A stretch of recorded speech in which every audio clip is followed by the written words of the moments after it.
जय हिंद दोस्तों, कैसे हो आप सभी लोग। उम्मीद है मस्त बिंदास होंगे और अपनी पढ़ाई को जबरदस्त तरीके से कर रहे होंगे।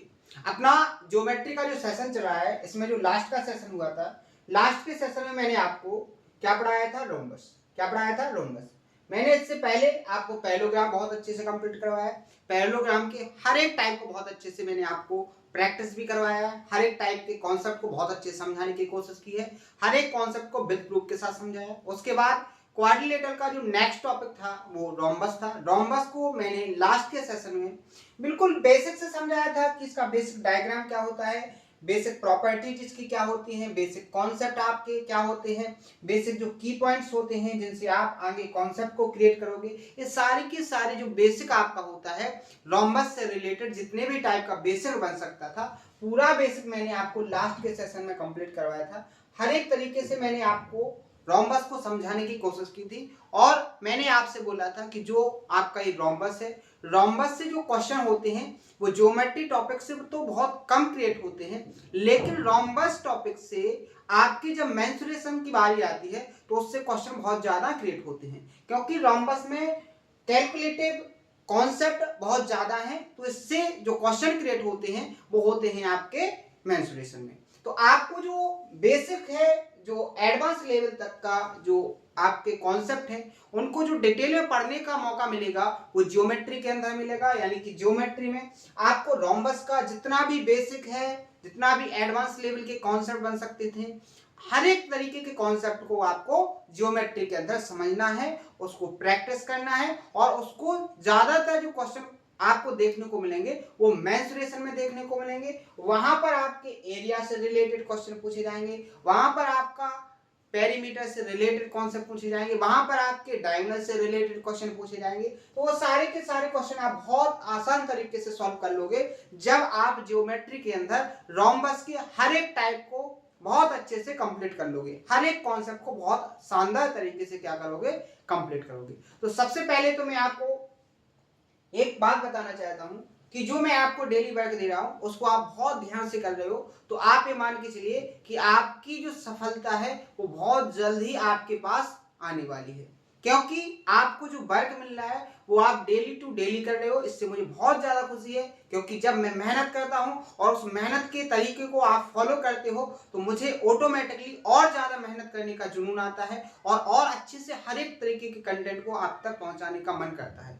आपको हर एक कंडीशन में पढ़ाने का मन करता है, चाहे कंडीशन कुछ भी हो, आपको बहुत अच्छे से पढ़ाने की कोशिश करता हूं और बहुत बेस्ट तरीके से आपको हर एक कंटेंट प्रोवाइड करवाने की मेरी 100% कोशिश भी है।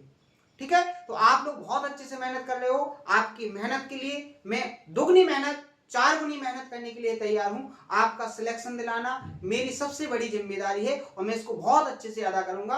आपको सिलेक्शन के लिए जितना ज्यादा कंटेंट, जितनी रिक्वायरमेंट है एक सिलेक्शन के लिए, वो सारा कंटेंट में बिल्कुल आपको पूरी आसान तरीके से हर एक तरीके से आपको समझाकर, प्रैक्टिस करके, आपको प्रिपेयर करके एक सिलेक्शन को क्वालिफाई करके आपको एक पोस्ट तक पहुंचाने का काम करूंगा। यानी कि मैं अपनी जिम्मेदारी से 1% भी पीछे नहीं हटने वाला। तो आप मेहनत करो, आपकी मेहनत को देखकर मैं अपनी मेहनत को 4 गुना करके वो सारा का सारा निचोड़ जो एक सिलेक्शन के लिए जरूरी है वो आपको प्रोवाइड करवाएंगे। ठीक है, तो आपको बहुत बहुत मेहनत करने के लिए आभार कि आप लोग अपने माँ बाप के सपनों को, अपने जज्बात को अपने आगे रखते हुए, उसको प्रायोरिटी देते हुए बहुत अच्छे से मेहनत कर रहे हो। ठीक है, ऐसे ही मेहनत करते रहिएगा, आपको शानदार तरीके से आपका रिजल्ट होगा और आपका सिलेक्शन भी बहुत बेस्ट तरीके से होगा। ठीक है, तो मैंने आपको कल का जो सेशन हुआ था उसमें रोम्बस का बेसिक पढ़ाया था। बेसिक में मैंने आपको डायग्राम समझाया था। बेसिक में मैंने आपको बताया था कि जो रोम्बस के अपोजिट एंगल होते हैं वो कैसे होते हैं, इक्वल होते हैं। रोम्बस की चारों साइड्स इक्वल होती हैं। रोम्बस का यहाँ पर जो डायगोनल होते हैं वो राइट एंगल पर क्या करते हैं, एक दूसरे को बाइसेक्ट करते हैं। उसके बाद मैंने आपको बताया था कि रोम्बस के जो डायगोनल्स होते हैं वो एक दूसरे के इक्वल नहीं होते हैं। इसके बाद मैंने आपको नेक्स्ट कॉन्सेप्ट बताया था कि यहाँ जो आपके डायगोनल्स होते हैं, डायगोनल से जो आपका रोम्बस होता है वो इक्वल एरिया के, यानी कि आप कह सकते हो 4 कॉन्ग्रुएंट ट्रायंगलों में क्या करता है, ये डायगोनल रोम्बस को डिवाइड करते हैं। ठीक है, तो यहाँ पर ये चारों जो ट्रायंगल होंगे, मैंने यहाँ पर आपको की पॉइंट लिख के बताया था कि ये चारों के चारों एक दूसरे के कैसे होते हैं, कॉन्ग्रुएंट होते हैं। अगर कॉन्वर्जेंट होते हैं तो इनका एरिया, इनका पेरीमीटर, सारी की सारी साइड्स, करस्पॉन्डिंग साइड्स, इनकी जो लेंथ होगी वो कैसी होगी, इक्वल होगी। बेसिक सी बात है, क्योंकि अपन कॉन्करेंसी को बहुत अच्छे से, सर्वम समता के सारे कॉन्सेप्ट बहुत अच्छे से पढ़ चुके हैं, सारे कॉन्सेप्ट पर प्रैक्टिस भी बहुत अच्छे से कर चुके हैं। इसके बाद मैंने आपको एरिया भी बताया था। एरिया के मैंने आपको दो कॉन्सेप्ट बताए थे। एक तो आपका ये जो कॉन्सेप्ट बना था ये पैरेललोग्राम यानी कि समांतर चतुर्भुज के कॉन्सेप्ट से बना था, तो आप इस कॉन्सेप्ट को भी यूज करोगे। अभी आपका पेरीमीटर क्या होता है, साइड, जो साइड होगी उसका 4 गुना कर दोगे, क्योंकि आपको पता है कि ये जो रोम्बस होता है इसकी चारों साइड्स कैसी होती है, इक्वल होती है। क्लियर है? जैसे ही अपन आगे बढ़े थे तो मैंने आपको दूसरा जो कॉन्सेप्ट बताया था एरिया का, वो क्या बताया था कि ये क्या होता है, 1/2 दोनों डायगोनल का मल्टीप्लाई। क्लियर है? इससे भी आप किसी भी रोम्बस का एरिया फाइंड कर सकते हो। और जो सबसे इंपॉर्टेंट कॉन्सेप्ट बताया था वो इसी कॉन्सेप्ट से, अभी मैं आपको बहुत सारे क्वेश्चन प्रैक्टिस कराऊंगा, इसके बाद आपको नेक्स्ट कॉन्सेप्ट बताऊंगा। तो आपके इस कॉन्सेप्ट से और इस कॉन्सेप्ट से, दो कॉन्सेप्ट से अलग अलग लैंग्वेज, अलग अलग डाटा से जो क्वेश्चन एग्जाम से पूछे गए हैं या आगे आएंगे, ऐसे हर एक टाइप की लैंग्वेज के क्वेश्चन मैं इन दोनों कॉन्सेप्ट जो मैंने आपको लास्ट के सेशन में बताए थे विद प्रूफ के साथ बताया था, इन दोनों कॉन्सेप्टों पर अभी मैं बहुत सारे क्वेश्चन आपको प्रैक्टिस करवाने वाला हूं। तो एक बार इन दोनों कॉन्सेप्ट को बहुत अच्छे से देख लो कि अगर आपको दोनों डायगोनल्स दिए गए हैं तो उसका एरिया क्या होगा, 1/2 d1 × d2। d1 और d2 यहाँ पर क्या है, किसी रोम्बस के डायगोनल। यहाँ पर जो कॉन्सेप्ट बनता है कि जो आपके डायगोनल्स होते हैं, डायगोनल्स का अगर आप आधा करोगे, आधा यानी कि आपका यहाँ पर डायगोनल्स, अगर आपको पता है कि d1 और d2 दो डायगोनल्स हैं, तो यहाँ पर d1/2 और d2/2 इन दोनों में क्या लगता है, आपका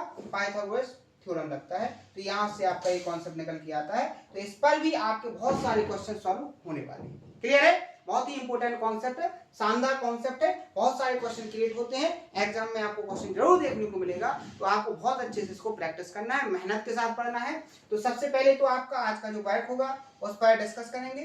तो आज का जो बैक होगा, मैंने लास्ट के सेशन में आपको ट्राइंगल की एरिया से रिलेटेड कॉन्सेप्ट लिखने को कहा था। आज का जो वर्क है, आज का यानी टुडे का जो वर्क है आपका, वो होगा आपका ट्राइंगल की सिमिलरिटी। आपको ट्राइंगल की जो सिमिलरिटी है, इससे जो रिलेटेड बेसिक कॉन्सेप्ट हैं, उन सभी बेसिक कॉन्सेप्ट को क्या करना है, सबसे पहले तो रिवाइज करना है। रिवाइज करने के बाद आपको उनको क्या करना है, कमेंट करना है। क्या करना है, कमेंट करना है। इंपॉर्टेंट कॉन्सेप्ट है, बहुत अच्छे से इसको रिवाइज करिएगा। सिंपल कॉन्सेप्ट है लेकिन एग्जाम में आपको इससे क्वेश्चन देखने को मिलेंगे। शानदार तरीके से इसका रिवीजन करिएगा।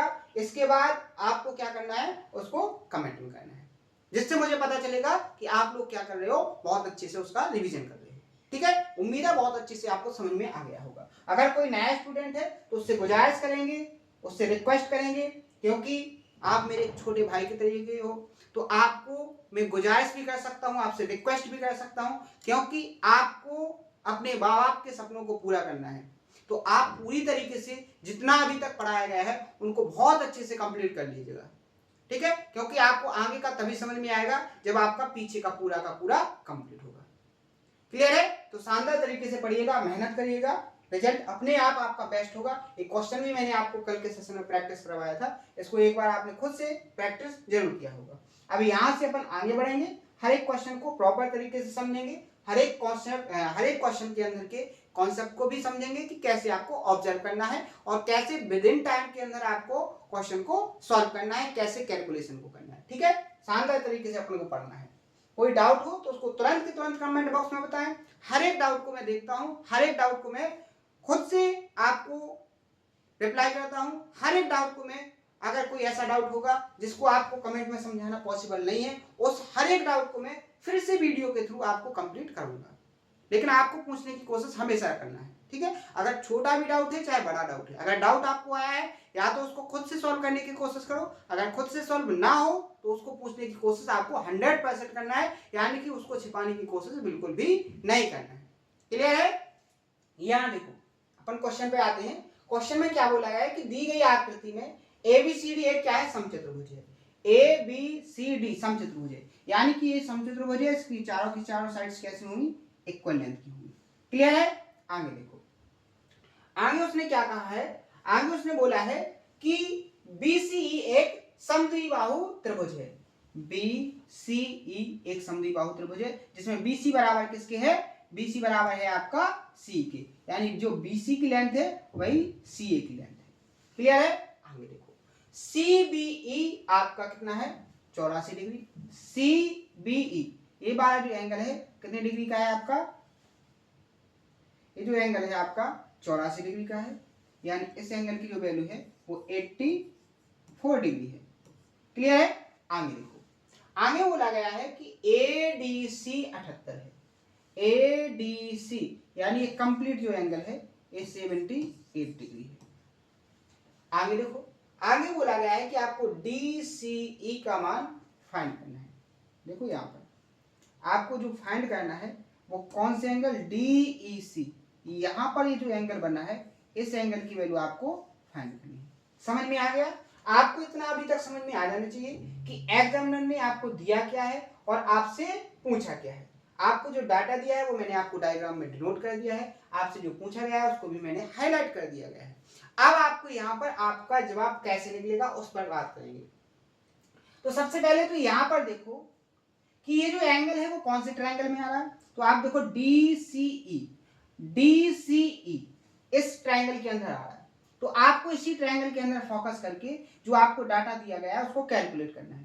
सबसे पहले तो हम बात करेंगे किसकी, अगर आपकी BC CE के बराबर है, क्वेश्चन में बोला गया है, तो इसके सामने अगर ये 84 है तो इस BC के सामने ये जो कंप्लीट एंगल होगा ये भी तो 84 होगा। तो आपका ये वाला एंगल 84 और ये वाला एंगल 84, तो कितना हो जाएगा आपका 168 हो जाएगा। अब आप ट्रायंगल BCE में देखो, अगर आपका 84A है और 84A है तो दोनों को मिलाओगे तो कितना हो जाएगा 168।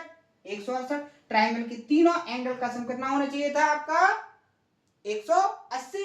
168 को 180 से माइनस करोगे तो इस ट्रायंगल का ये एंगल कितने डिग्री का आ जाएगा, 12 डिग्री का आ जाएगा कि नहीं आ जाएगा। समझ में आ गया इतना कि नहीं आ गया। आगे देखो, आगे जैसे ही आप ध्यान से देखोगे तो यहाँ देखो ये कंप्लीट जो एंगल है वो कितने डिग्री का है, 78 डिग्री का। आपको पता है कि अगर कोई आपको रोम्बस दिया है तो यहाँ पर जो कॉन्सेप्ट होता है इस वाले एंगल और इस, यानी कि आसन भुजाओं के जो बना हुआ दोनों युग्म होते हैं एंगल के, उनका जो सम होता है वो 180 डिग्री होता है। कल के सेशन में मैंने बहुत अच्छे से आपको समझाया भी था। तो यहाँ पर अगर ये 78 डिग्री है तो ये कंप्लीट जो एंगल होगा ये वाला कितना हो जाएगा 102 डिग्री। कितना हो जाएगा 102 डिग्री। समझ में आया कि नहीं आया? समझ में आ गया यहाँ तक। अब अपन बढ़ेंगे आगे। आगे अगर अपन बढ़ेंगे तो आप देखो DC और CE दोनों की लेंथ इक्वल नहीं है। दोनों की लेंथ इक्वल है कि नहीं है? बिल्कुल है। तो यहाँ पर देखो ट्रायंगल, इस वाले ट्रायंगल के अंदर ध्यान से देखना, मैंने उस ट्रायंगल को क्या कर दिया, हाईलाइट कर दिया। इस ट्रायंगल के अंदर आप देखो इस ट्रायंगल का इस साइड के सामने का ये जो एंगल है और इस साइड के सामने का ये वाला एंगल, ये दोनों इक्वल होंगे कि नहीं होंगे। अब आप यहां पर ध्यान से देखो, ये कंप्लीट एंगल तो आपको पता चल गया। ये कंप्लीट एंगल कितना हो गया 12 और 102, 114। कितना हो गया 114। ये वाला एंगल ये दोनों बराबर है। बात करेंगे कि इन दोनों एंगल का सम कितना होगा, तो 180 में से आप क्या करोगे 114 को माइनस, तो 6 बचेगा, यहाँ 2 हो जाएगा तो 6, कितना बचेगा 66 डिग्री। अगर इन दोनों एंगल की वैल्यू कैसी है इक्वल, तो क्या हो जाएगा 66 का आधा, यानी ऑप्शन नंबर आपका सी यहाँ पर क्या हो जाएगा करेक्ट आंसर। बिल्कुल बेसिक क्वेश्चन है, प्री में पूछा गया क्वेश्चन है, आप शानदार तरीके से कर सकते हो। नॉर्मल आपको जो बेसिक कॉन्सेप्ट है जो आपको लाइन एंड एंगल में बताया गया था, उन्हीं कॉन्सेप्ट से ये सारा का सारा आपका क्वेश्चन सॉल्व हो जाएगा। एक कॉन्सेप्ट आपको ट्रायंगल का आना चाहिए कि ट्रायंगल के तीनों एंगल का जो सम होता है, तीनों कोणों का जो सम होता है वो 180 डिग्री होता है। बाकी आपको जो साइड्स जो आपका एंगल और लाइन वाला कॉन्सेप्ट था उसी से आप इसको सॉल्व कर सकते थे। शानदार तरीके से हर एक कॉन्सेप्ट को मैंने प्रैक्टिस भी करवाया है और आपको समझाने की कोशिश भी की। क्लियर है? आगे बढ़िए। आगे देखो, एक समचतुर्भुज के विकर्ण 8 और 13 है और समचतुर्भुज का क्षेत्रफल क्या होगा। बिल्कुल कुछ जरूरत नहीं है, सीधे आंसर टिक कर दोगे आप। कितना option number A correct answer है बाउंड। कैसे आपको पता है, अगर आपको डायगोनल दिए जाएंगे तो एरिया क्या हो जाएगा 1/2 इंटू डायगोनल का मल्टीप्लाई, 2 से 8 को काटोगे 4, 13 चौके 52, यानी ऑप्शन नंबर आपका क्या हो जाएगा यहाँ पर ए करेक्ट आंसर। किसी को कोई प्रॉब्लम, कोई दिक्कत, समस्या 1% भी नहीं होनी चाहिए। कॉन्सेप्ट को पूरे टाइम देकर आपने समझा है तो क्वेश्चन को फास्ट तरीके से अपन प्रैक्टिस करेंगे। नेक्स्ट क्वेश्चन यहाँ पर बोलो क्या बोला गया है क्वेश्चन में कि किसी समचतुर्भुज के विकर्णों की जो लंबाई है वो 40 सेंटीमीटर 60 सेंटीमीटर है, इस समचतुर्भुज की भुजाओं की लंबाई ज्ञात कीजिए। तो यहाँ पर देखो मैंने आपको बताया था कि यहाँ पर डायरेक्ट कॉन्सेप्ट बनता है, डायग्राम बनाने की जरूरत नहीं है और आप ऐसे ही इसको कर सकते हो। एक बार मैं डायरेक्ट करके बताता हूं। तो मैंने आपको क्या बताया था, डायगोनल का आधा करो तो क्या हो जाएगा 40 का आधा 20, 20 का स्क्वायर करोगे तो कितना हो जाएगा 400 प्लस 60 का आधा करोगे तो कितना हो जाएगा 30, 30 का स्क्वायर करोगे तो 900, ये किसके बराबर होगा, जो रोम्बस की साइड होगी मान लो ए है तो इसके स्क्वायर के बराबर। यहाँ देखो 900 और 400 क्या हो जाएगा आपका 1300।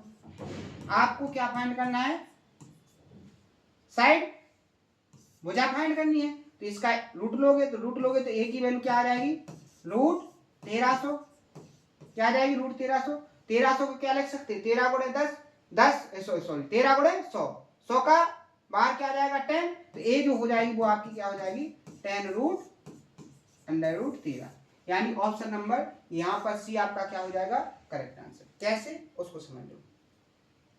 यहाँ देखो यहाँ पर मैंने आपको कौन सा बताया था कि आपके डायगोनल हो गए, तो डायगोनल का आधा या D1 का आधा और D2 का आधा, इन दोनों डायगोनल में और रोम्बस की साइड में एक रिलेशन बनता है, जो आपका रिलेशन क्या होता है ए होता है।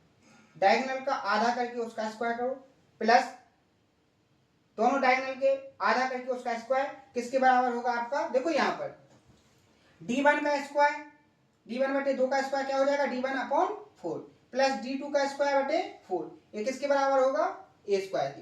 क्लियर है, ये मैंने आपको कॉन्सेप्ट विद प्रूफ के साथ आपको समझाया था। तो अब आप बताओ क्या यहाँ पर आपको डायग्राम बनाने की जरूरत है, यहाँ पर आपको डायग्राम बनाने की जरूरत है, बिल्कुल भी जरूरत नहीं है। अगर आपको डायग्राम से भी समझना है तो एक बार मैं एक पहले क्वेश्चन को समझाने की कोशिश भी करूंगा। यहाँ पर देखो ये बन गया आपका रोम्बस, ये बन गया आपका रोम्बस। क्लियर है, ध्यान से समझना। यहां पर ये होगा इसके क्या डायगोनल, क्या हो गए डायगोनल। क्लियर है, आपको पता है कि दोनों डायगोनल इक्वल लेंथ के नहीं होते हैं, लेकिन ये 90 डिग्री के एंगल पर एक दूसरे को क्या करते हैं बाइसेक्ट करते हैं। अब आपको पता है ये वाला आपका बटा जो डायगोनल है वो छोटा होगा, इसकी वैल्यू 40 है, तो ये आपका क्या हो जाएगा यहाँ पर 20, ये कंप्लीट ये भी आपका 20 हो जाएगा, ये कंप्लीट 60 है तो ये 30 हो जाएगा और ये भी क्या हो जाएगा आपका 30 हो जाएगा। ये आपका क्या है राइट एंगल, तो आपको इस साइड की वैल्यू फाइंड करनी है, इसको आपको क्या करना है फाइंड करना है। तो आप देखो जब राइट एंगल ट्रायंगल बनेगा तो पाइथागोरस थ्योरम लगेगी कि नहीं लगेगी। यहाँ से क्या हो जाएगा आपका, मान लीजिए ये साइड आपकी ए है तो क्या हो जाएगा 20 का स्क्वायर 400 प्लस 30 का स्क्वायर 900 बराबर क्या हो जाएगा आपका ए स्क्वायर। हो जाएगा कि नहीं हो जाएगा। यहाँ देखो ए स्क्वायर की वैल्यू किसके बराबर हो जाएगी 1300, दोनों साइड क्या लोगे रूट लोगे, तो ए की वैल्यू यहाँ से क्या निकल के आ जाएगी 10 रूट 13। तो इसी तरीके से मैंने आपको यहाँ भी समझाया था और यहाँ पर आपको डायग्राम से समझा दिया, तो दोनों तरीके से आपको समझ में आ गया होगा। क्लियर है, 1% भी आपको यहाँ पर डाउट नहीं होना चाहिए। क्लियर है, क्योंकि मैं आपको ऐसे पढ़ाना चाहता हूं कि एक बार पढ़ने के बाद आपको कभी इन कॉन्सेप्टों को पढ़ने की जरूरत ना पड़े, केवल आप उनका रिवीजन करते रहो, केवल आप उनका प्रैक्टिस करते रहो, कभी आपको सेशन देखने की जरूरत ना पड़े।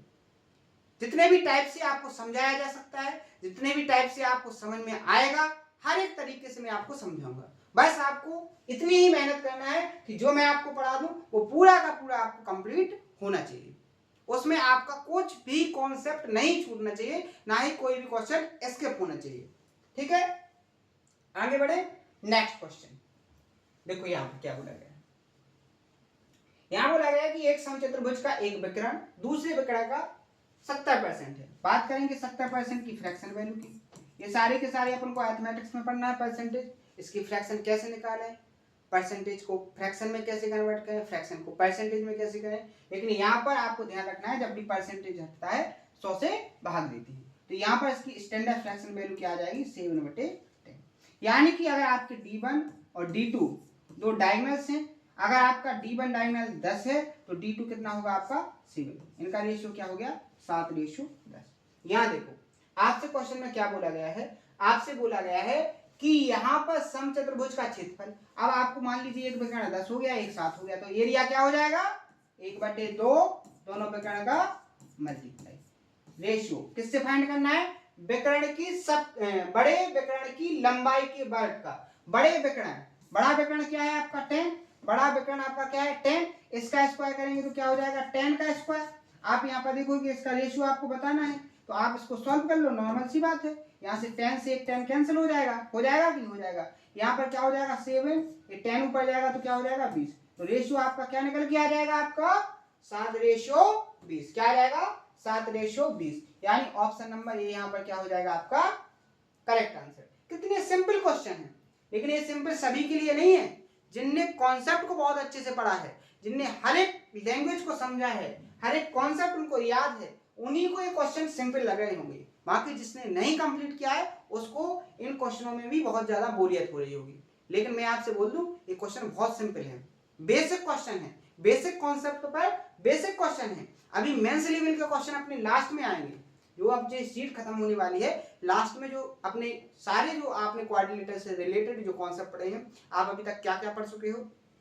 सबसे पहले मैंने आपको रेक्टेंगल पढ़ाया है क्वाड्रिलेटरल में, फिर उसके बाद स्क्वायर को पढ़ाया है, फिर पैरेललोग्राम को पढ़ाया है। अब अपनी बारी चल रही है रोम्बस की, और रोम्बस के बाद एक और जो टाइप बचेगा आपका क्वाड्रिलेटरल में ट्रेपेजियम, समलंब चतुर्भुज, उसको भी डिटेल में पढ़ेंगे। और फिर अपना क्या हो जाएगा ये जो अपना ये टाइप है क्वाड्रिलेटरल का, ये कंप्लीटली फिनिश हो जाएगा। यानी कि सबसे पहले अपन ने ट्रायंगल को पूरी तरीके से फिनिश किया, उसके बाद क्वाड्रिलेटरल को पूरी तरीके से फिनिश करेंगे, फिर इसके बाद जो बारी आएगी वो आएगी सर्कल की। किसकी बारी आएगी, सर्कल की। तो सर्कल को भी पूरी तरीके से अपन कंप्लीट करेंगे। सर्कल का इतने बेसिक से स्टार्ट करेंगे और इतने एडवांस लेवल तक लेके जाएंगे कि जितने भी एग्जाम्स होते हैं उनमें किसी भी तरीके से क्वेश्चन सर्कल से बहुत ज्यादा लॉजिकल क्वेश्चन क्रिएट होते हैं और बहुत ज्यादा कॉन्सेप्ट बनते हैं। सर्कल की बहुत ज्यादा थ्योरम है, आपको हर एक थ्योरम में ऐसे रटा दी जाएगी, ऐसे याद करवा दी जाएगी, ऐसे प्रैक्टिस करवा दी जाएगी कि आपको पता नहीं चलेगा कि आप क्वेश्चन को देख रहे हो और आपके आंसर कैसे फाइंड हो रहे हैं।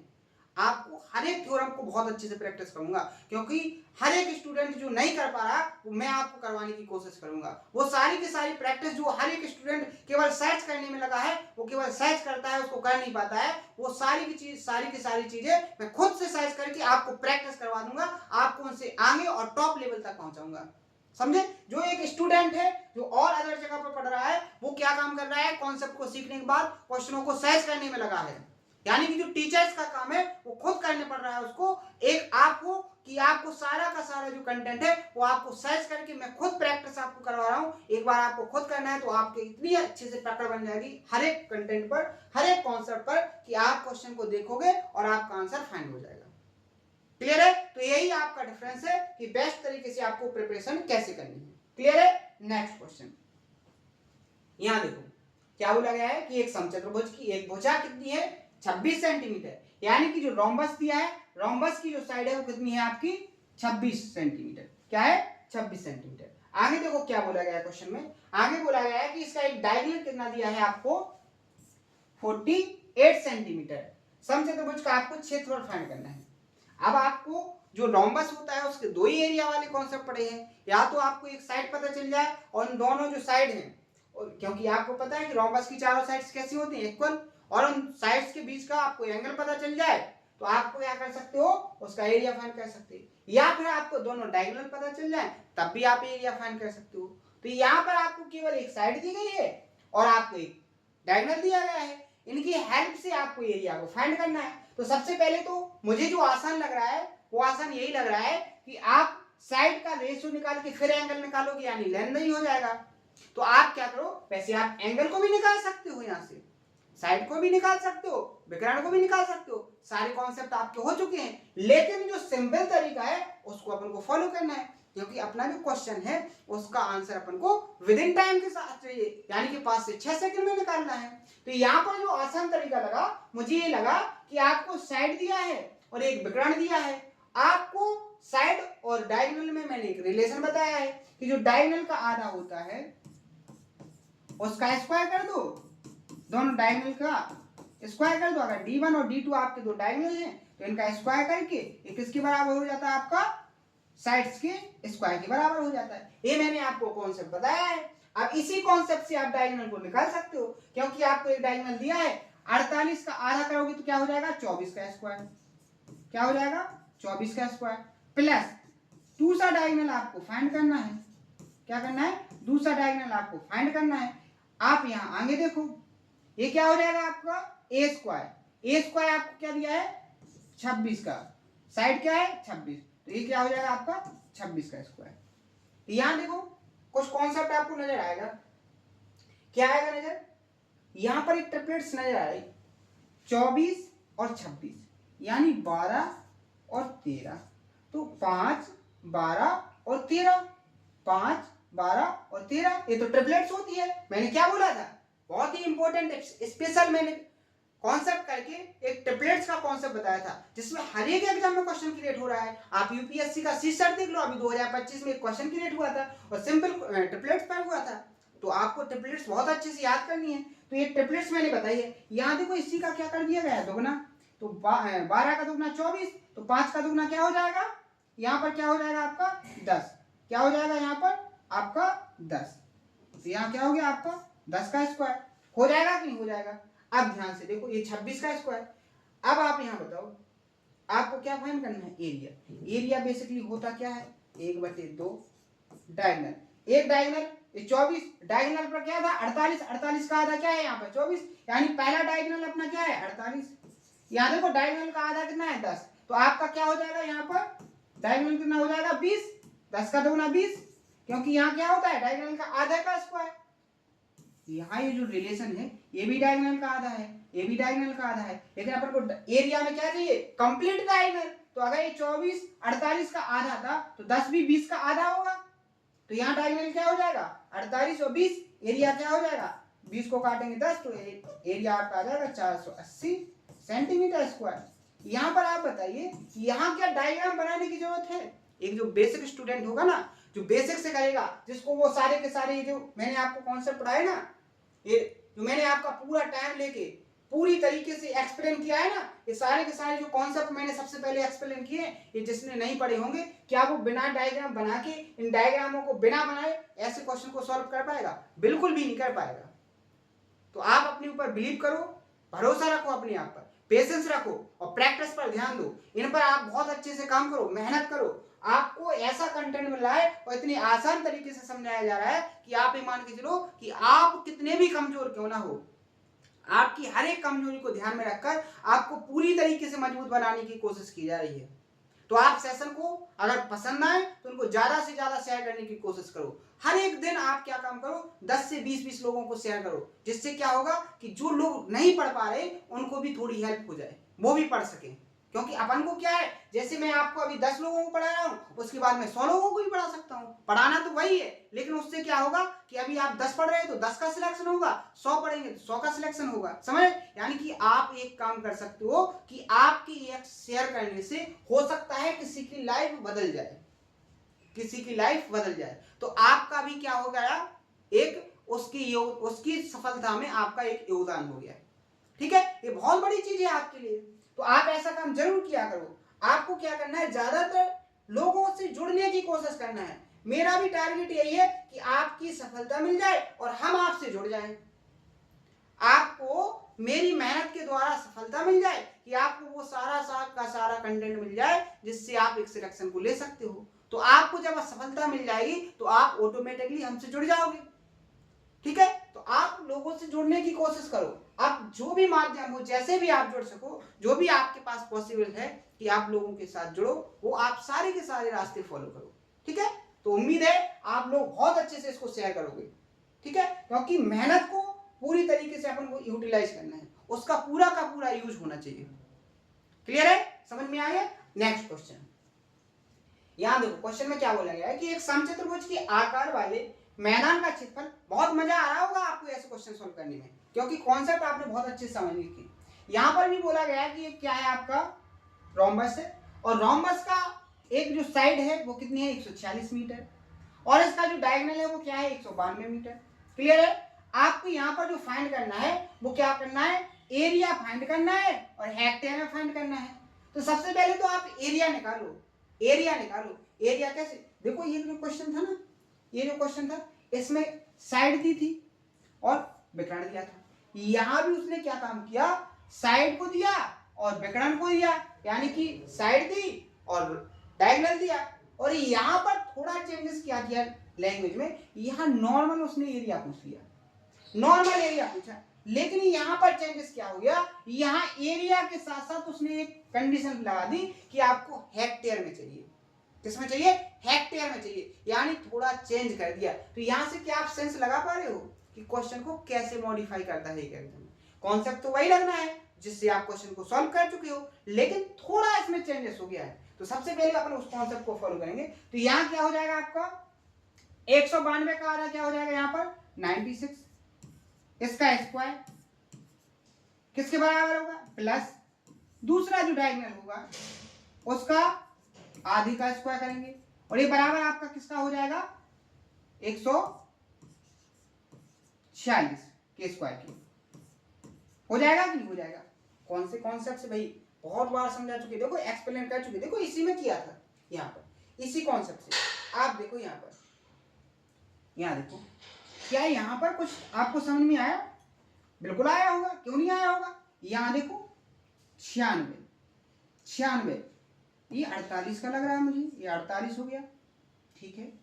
और ये 73 हो गया, क्योंकि आपको दो नंबर दिए थे, दोनों का रेशियो लिया 96 और 146 का। तो यहाँ पर मुझे समझ में आया कि ये 48 बन गया और ये 73 बन गया। तो फिर तो मुझे ट्रिपलेट से आ गई, क्योंकि यहाँ जो सेट होगा डाटा वो ट्रिपलेट से है। तो मुझे समझ में आ गया 48, 55 और 73 ये ट्रिपलेट से। इसी का इनने क्या कर दिया है, दो गुना कर दिया गया है। क्या कर दिया, दो गुना कर दिया। तो यहां पर जो आपका आएगा डी जो डायगोनल होगा उसका आधा यहाँ पर क्या हो जाएगा, क्या हो जाएगा यहाँ पर 55, क्योंकि देखो 48 का दोगुना 96, 55 का दोगुना क्या हो जाएगा यहाँ पर, 55 का दोगुना क्या हो जाएगा यहाँ पर 110 का होल स्क्वायर। अब देखो एरिया फाइंड करना है। आप यहाँ पर आपका ये सेटिस्फेक्शन हो गया, अब आपको फाइंड करना है एरिया। तो यहाँ पर एरिया क्या होगा 1/2, क्या होगा डायगोनल, 96 का दुगुना डायगोनल जी आधा है डायगोनल का, ये आपका डायगोनल का आधा है, तो डायगोनल आपका क्या हो जाएगा कंप्लीट 192। ये भी डायगोनल का आधा है, तो कंप्लीट डायगोनल आपका क्या हो जाएगा 220। तो यहाँ क्या हो जाएगा इंटू 220। अब आपको किस में फाइंड करना है, हेक्टेयर में। तो आपको मीटर में दिया है, तो अगर आपको हेक्टेयर में फाइंड करना है तो इसको किससे डिवाइड करना पड़ेगा, आपको 10,000 से। किससे डिवाइड करना पड़ेगा, 10,000 से। अगर 1 किलोमीटर में दिया होता तो आप 1,000 से डिवाइड करते, आपको मीटर में दिया है तो 10,000 से करोगे। और अगर आपको किस में दिया जाता, सेंटीमीटर से, अगर आपको हेक्टेयर में बदलना होता तो इसको 1,00,000 से डिवाइड करते। सीधी सीधी तो बात है, सीधा सा कॉन्सेप्ट है। आपको बेसिक क्लास, स्टैंडर्ड क्लास में 3-4 की क्लास में पढ़ाया गया है यूनिट वाला, कि आपको कैसे यूनिट को चेंज करना है, ठीक है। अब आपने नहीं पढ़ा तो उसमें हम क्या करेंगे, अब आपको बताया जा सकता है, मैंने क्लू दे दिया है, आप अब उस पर सर्च कर सकते हो, आप उसको बहुत अच्छे से कंप्लीट कर सकते हो। यही तो है कंपटीशन में, कि आपको जो समझ में ना आए उसको थोड़ा हिंट लो और उसको खुद से सर्च करो और उस पर काम करना स्टार्ट करो, उसको प्रैक्टिस करो, आपकी ऑटोमेटिक सारी की सारी चीजें कंप्लीट हो जाएंगी। क्लियर है। आप इसको सॉल्व करेंगे, 2 से तो इसको काटेंगे तो 110 आ जाएगा, 1 0 से 1 0 कैंसिल हो जाएगा, 11 दूनी 22, 11 90 99 और 2 101, 1 आ जाएगा, 10 11 और 10 क्या हो जाएगा 21। आपको इसको किससे 3 दशमलव के बाद डिजिट के बाद दशमलव, यानी ऑप्शन नंबर डी यहाँ पर क्या हो जाएगा आपका करेक्ट आंसर। तो इतने कैलकुलेटिव डाटा को आपने चुटकियों में सॉल्व किया है, किया कि नहीं किया। अब आप मान के चलो इन सारे क्वेश्चनों को प्रैक्टिस कर लिया। अब इन कॉन्सेप्टों पर जब आपसे एग्जाम में क्वेश्चन पूछा जाएगा, और 100% पूछा जाएगा, क्यों नहीं पूछा जाएगा, एग्जामिनर के पास है तो यही कॉन्सेप्ट, बनाएगा क्वेश्चन तो इन्हीं कॉन्सेप्टों से बनाएगा।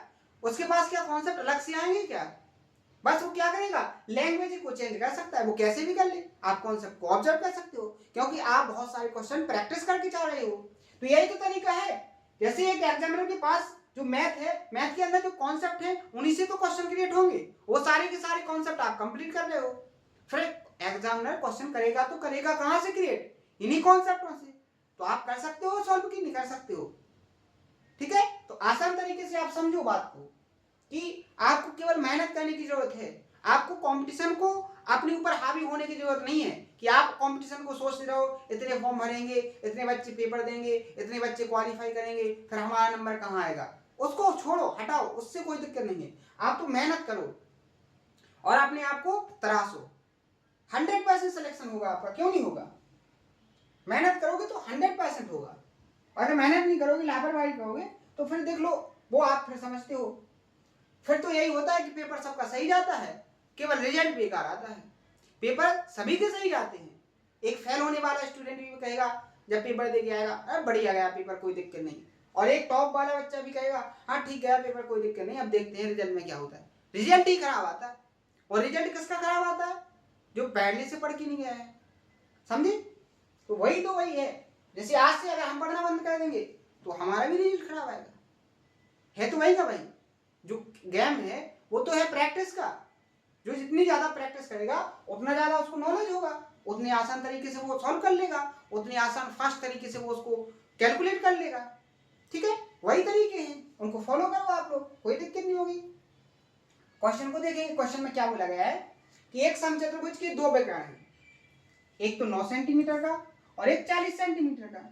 इसमें क्या बोला गया है, इसमें बोला गया है कि आपको इसका पेरीमीटर फाइंड करना है। सीधी सीधी बात है, बिल्कुल सिंपल क्वेश्चन। यहां पर आपका आंसर हो जाना चाहिए ऑप्शन नंबर डी। कैसे, आप बोलोगे इतनी फास्ट कैसे कैलकुलेट कर लिया।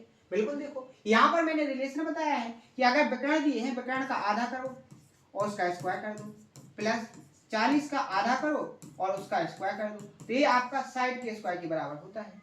यहां पर आपको पता चला 9 40, तो एक ट्रिपलेट्स बन गई। ट्रिपलेट्स क्या बनेगी, 9 40 और 41।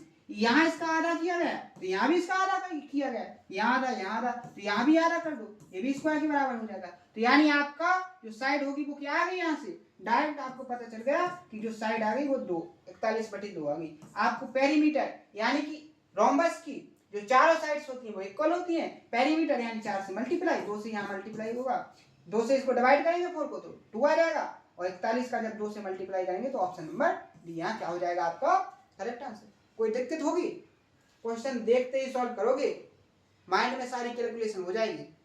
क्लियर है, परफेक्ट, दिक्कत तो नहीं है। नेक्स्ट क्वेश्चन यहां देखो, सिंपल क्वेश्चन। अब इसमें उल्टा पूछ लिया उसने। इसमें बोला है कि जो रोम्बस था, रोम्बस का एरिया आपको दिया है और आपको इसके एक विकर्ण की लंबाई दी गई है। आपको फाइंड क्या करना है, आपको समचतुर्भुज का पेरीमीटर फाइंड करना है। तो सबसे पहले तो आपको अगर दो क्या पता चल जाए, अगर दोनों डायगोनल पता चल जाए तो आप साइड निकाल सकते हो, और साइड पता चल जाए तो पेरीमीटर फाइंड कर सकते हो। तो दिया जो है उस पर काम करेंगे। एरिया कितना दिया है आपको 336, ये किसके बराबर होगा 1/2। डायगोनल कितना दिया है आपको 48 गुणे दूसरा डायगोनल आपको निकालना है। यहां से देखो इसको काटेंगे तो क्या हो जाएगा 24, ठीक है। 12 दूनी 24, ठीक है। 12 दूनी 24, कितना बचेगा आपका 9 12 8 96, ठीक है। 4 से काटेंगे, 4 से देखो यहाँ पर सॉरी यहाँ देखो, यहाँ थोड़ी मिस्टेक हो गई यहाँ पर। यहाँ देखो सबसे पहले तो अपन देखो इसको 12 चौके 48, ठीक है। 12 दूनी 24, 12 8 96, 4 7 28। अपन ने क्या है एक ही नंबर को 2 बार कर दिया, यहाँ 2 से मल्टीप्लाई होगा तो क्या आ जाएगा 14, यानी डायगोनल की जो वैल्यू आ गई वो कितनी आ गई 14। एक डायगोनल आपका 48 हो गया, एक डायगोनल आपका क्या हो गया 24। अब आप जो रिलेशन बनेगा 14 का आधा 7 का स्क्वायर प्लस 48 का आधा 24 का स्क्वायर, ये किसके बराबर होगा, जो रोम्बस है उसकी साइड्स के स्क्वायर के बराबर। अब तो साफ दिख गया भाई, क्लियर दिख गया, 7 24 25, 7 24, तो यहाँ पर क्या हो जाएगा 25 का स्क्वायर, ये 7 का स्क्वायर 24 का स्क्वायर तो ये 25 का स्क्वायर, यानी आपका जो रोम्बस है उसकी जो साइड है वो 25 है। तो आपको क्या फाइंड करना है, पेरीमीटर 4 से मल्टीप्लाई कितना आ जाएगा 100। ऑप्शन नंबर सी यहाँ पर क्या हो जाएगा करेक्ट आंसर। तो मैंने आपसे क्या बोला था सेशन स्टार्ट करते समय, मैंने बोला था कि डायगोनल और एरिया दोनों कॉन्सेप्ट मैंने आपको बताए हैं, दोनों कॉन्सेप्ट पर सारे के सारे टाइम में आपको कंप्लीट कराऊंगा। तो आप यहाँ पर देखो कितना सा टाइम लगा, इसमें आपने कितने सारे क्वेश्चन सॉल्व कर लिए। 8 से 9 क्वेश्चन मैंने आपको प्रैक्टिस करवा दिए। देखो यहाँ से स्टार्ट किया था, देखो कितने शानदार तरीके से क्वेश्चन को सॉल्व किया आपने। हर एक क्वेश्चन को बहुत अच्छे से लॉजिकल तरीके से मैंने आपको समझाने की कोशिश की। ये सारे के सारे क्वेश्चन आपके बहुत अच्छे से सॉल्व हो गए। अब यहाँ से जो आगे की कॉन्सेप्ट है कल के सेशन में अपन देखेंगे, प्रॉपर तरीके से इनको समझेंगे, इनके क्या लॉजिक हैं, कैसे ये बने हैं, सारे के सारे क्वेश्चनों को बहुत अच्छे से फिर प्रैक्टिस करेंगे और मेहनत के साथ अपन पढ़ेंगे। तो आज की जितने भी टाइप के क्वेश्चन प्रैक्टिस मैंने आपको करवाए हैं, सारे के सारे क्वेश्चन को आपको एक बार खुद से प्रैक्टिस करना है, शानदार तरीके से उनको एक बार रिवाइज करना है। उसके बाद अपन देखेंगे कल के सेशन में सारे क्वेश्चन में प्रैक्टिस भी करवाऊंगा, सारे कॉन्सेप्ट भी बताऊंगा। इसके बाद अपना नया टॉपिक ट्रिपेजियम कल के सेशन में स्टार्ट करेंगे, उसको फिनिश करने की कोशिश करेंगे क्योंकि वो छोटा सा टॉपिक है। ठीक है, तो आज के सेशन में जो डाउट हो उसको कमेंट बॉक्स में जरूर बताएं, हर एक डाउट को क्लियर किया जाएगा। बस आज का जो वर्क है उसको एक बार मैं फिर से बताने की कोशिश करता हूँ कि आपको करना क्या है। आज के जो वर्क है, टुडे का जो वर्क है, उसमें आपको करना क्या है कि यहाँ पर आपको जो ट्रायंगल की सिमिलरिटी है, जो ट्रायंगल की सिमिलरिटी है, इसकी जो बेसिक कॉन्सेप्ट है जितने हो सके उनको रिवाइज करना है, और रिवाइज करने के बाद आपको कमेंट करना है। ठीक है, इतना सारा आपको काम करना है, 10 मिनट का आपका काम है, डेली का ये वर्क है। आपका रिवीजन बहुत बेस्ट तरीके से हो रहा होगा और आपको अपने अंदर एक मोटिवेशन भी लग रहा होगा कि अब कुछ बेस्ट हो रहा है, अब कुछ बेस्ट हो रहा है, कुछ अच्छा हो रहा है। तो आपको इसको जरूर करना है, डेली का डेली करना है। डेली मैंने बता दिया है, एक कॉन्सेप्ट को एक कमेंट के अंदर करना है, दूसरे कॉन्सेप्ट को दूसरे कमेंट के अंदर करना है, प्रॉपर तरीके से करना है। तो आज के सेशन में इतना ही, मिलते हैं इसी जोश और उम्मीद के साथ कल के सेशन में। Thank you.